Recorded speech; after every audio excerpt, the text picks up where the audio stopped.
हर हर महादेव, हर हर महादेव। और थोड़ा दूर से आज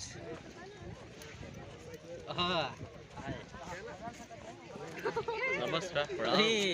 क्या बात है? आज बहुत ही प्यारा लोकेशन पे हम लोग शूट करने आए हैं, आप दिखा सकते हैं। अरे महादेव महादेव महादेव महादेव भैया, अरे बहुत जने आलू का हो भैया, इसलिए सबको लेकर आइए आइए आइए। अरे और ठीक है एकदम कुछ खोज हो गए साला बहुत कठिन काम रहा, लेकिन क्या करना है करना।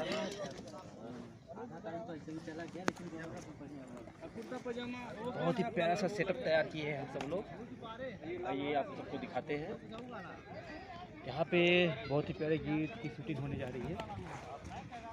देखिए सेटअप हम सब तो लोग तैयार किए हैं यहाँ पे। बहुत ही प्यारा सेटअप। क्या बस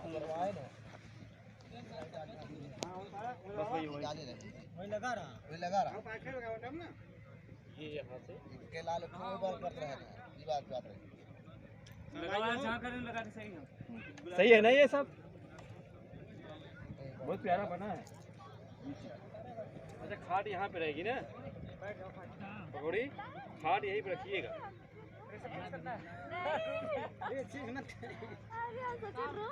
नहीं ये रूम नहीं है। और ये देखिए ऐसे करते रहो, सारा चीज करते रहो भैया। मैं हम बताते हैं, चलिए बस लिपसिंग करते रहिए। म्यूजिक हल्का बजाइए तो भैया बताने सही रहेगा। चलिए ये बताइएगा। अरे तू इधर चलिए चलिए। अरे अब हम यहाँ से बैठा के हाँ वही तैयार रहिए। अरे आप रमेश